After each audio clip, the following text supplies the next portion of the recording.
Bernie Sanders did a Medicare for All town hall this week, and a doctor from Chicago shared some horror stories about our system. 36,000 people died in the United States in 2016 as a result of being uninsured, and that we base access to health care in this country on your ability to pay for it and not on your need for care. So I work in this large public system, and every day people come to see us with advanced disease because they don't have insurance, and they thought that they could manage their problems until times got better, but they got too sick and they had to come in to be seen. I could tell you about a 56-year-old cook with hypertension who had no medications and had a stroke on his way home from work. I could talk about the 64-year-old salesman, also with hypertension, who thought he could wait until he turned 65 and got Medicare to take care of his high blood pressure, but that little bit of nausea he developed was kidney failure, and now he needs dialysis.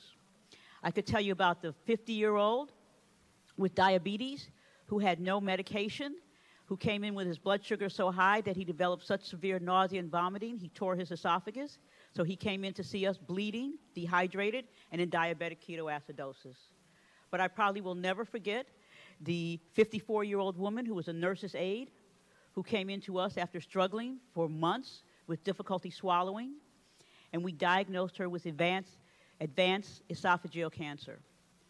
And I remember telling her that we could put in a feeding tube and talking to her about putting her affairs in order. And she wanted me to arrange for her radiation treatment to be given in the early evening or late afternoon so that she could continue to work. Because what she knew was that if she couldn't continue to work, she wouldn't be able to pay her bills, including her rent. And if she couldn't pay her bills, nothing else mattered. That's beyond heartbreaking. These are the stories that the media in the United States of America is supposed to cover, but they don't. They don't cover it.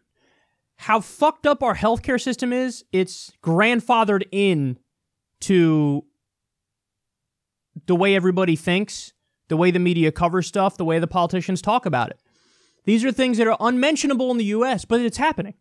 You know, and by the way, wow, what an improvement. It used to be 45,000 people that died every year because they don't have access to basic health care. Now it's just 36,000. Yippee skippy. That number is 0 in Canada, Norway, Denmark, Iceland, Sweden, Finland, Greenland, France, Australia, Canada. Every other modern nation, no deaths because they couldn't get basic health care. In the U.S., now it's 36,000 deaths. And you're hearing some of those cases here. Oh, you know, they didn't have insurance, so they didn't want to go in because it would have cost too much money by the time they go in. Oh, look at that. You have fucking stage 4 cancer. Oh, and I can't stop working because I need to work to keep my health care. And so, yeah, give me a fucking feeding tube, but I got to make sure I'm at work bright and early at 9 o'clock in the morning. This is the way our system works? This is the way it works? How fucking cruel is that? We have tens of millions of uninsured people in the United States. Hundreds of thousands of medical bankruptcies. Medical bankruptcies, that's one of the top causes of bankruptcy in the United States. Medical bills. The fuck is that? So we have $1 trillion to spend on a shitty new F-35 fighter jet that didn't fly for a while because they fucked it up when they made it. But we can spend $1 trillion on that. But we can't make sure that people who have stage 4 cancer don't have to go to work to keep their fucking health care? That's our priorities? Media, where are you, man? Listen, we've covered similar stories to this, where, so for example, before there were protections for pre-existing conditions, which Obamacare gave us. Obamacare is a tiny step in the right direction. The real answer is Medicare for all. Everybody knows that. But before we had protections for pre-existing condition, I remember reading a story about there was a woman who had cancer, needed treatment, submitted a claim. By the way, already a fucked up story. You're going to have to submit a claim. Hey, can you maybe please pay for my cancer treatment? I've been paying you fucking $500 every month for years. Can you maybe now pay for my cancer treatment? Well, consider it. What the fuck is that? But they go, oh, the response from the health insurance company, sorry, we can't do it. The woman's like, what? They go, well, we see here in your past that, looks like you had acne at one point and you didn't tell us about it. That's a pre-existing condition, so we're going to we're not going to cover your cancer treatment.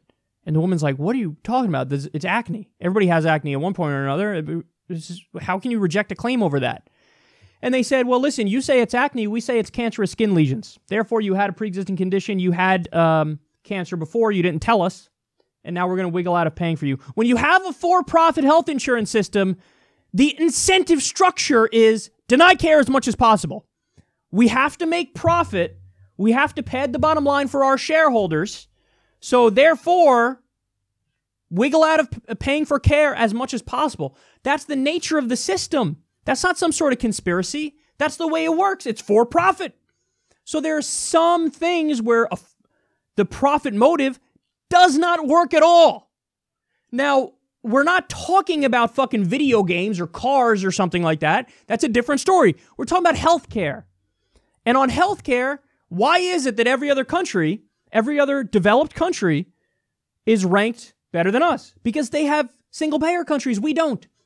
And now you're hearing some of the disastrous effects of this. Somebody who's telling you the horror stories. But you don't hear those in corporate media in the U.S.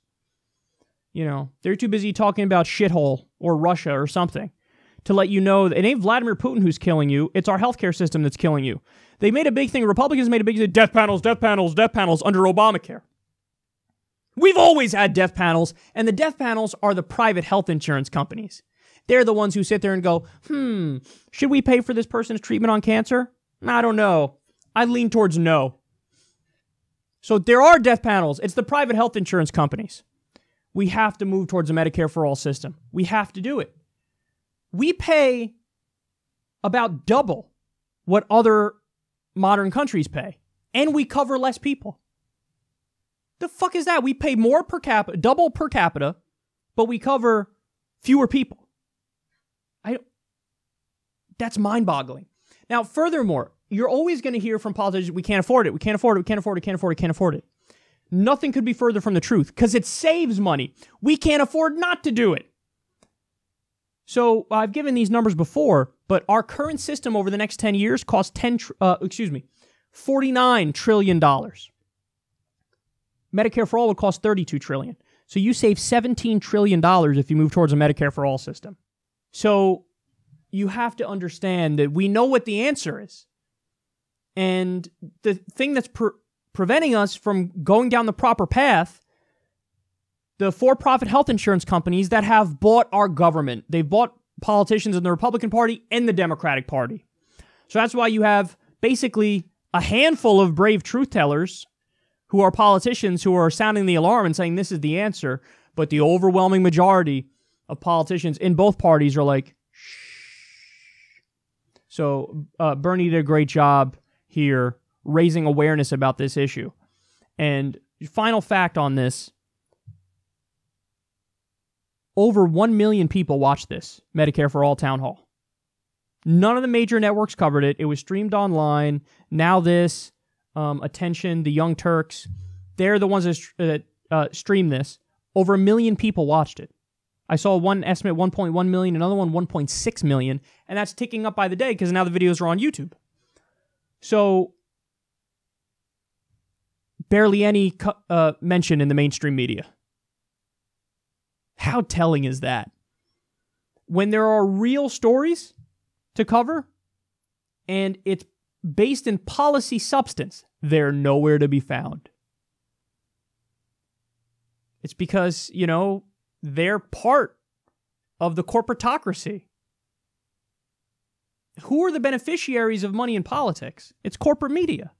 Because you have politicians get corporate money, big donor money, to run their campaigns. Much of that campaign money is spent on ads that run in mainstream media. So they're beneficiaries of money in politics, including from private health insurance companies. So some things you don't talk about. Hey, we're not going to talk about endless war. We're not going to talk about Medicare for all. We're not going to talk about free college. We get a lot of money from people who are intimately tied in with that. Have you ever watched, if you watch like Meet the Press or one of the Sunday shows, you'll see ads for defense contractors, like Boeing and Raytheon and shit and Honeywell. Like, what's going on here? What are they trying to sell? Fucking war? Are they trying to sell a grenade launcher to some grandma at home watching the show? No. You want to know what they're doing? They're buying mainstream media's silence on those issues. Hey, we get a shitload of money from Boeing and Honeywell.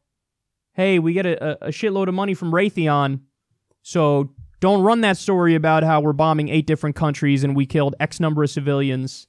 And, Congress didn't even declare war in Syria, but we've been there for years now. Don't run the story about how we have rampant militarism, because we're the beneficiaries of a lot of that. So it's a giant club and you ain't in it. It's full of establishment Republicans and corporate Democrats and elites in the media. And they're trying to pull the wool over your eyes and trying to point away from all these populist left issues, which are no-brainers. Now they're having a harder time to do it doing it because of the internet. And now you can see what's going on, and you can see there's a rising tide of people demanding Medicare for all. And it's about damn time, and they're 100% right.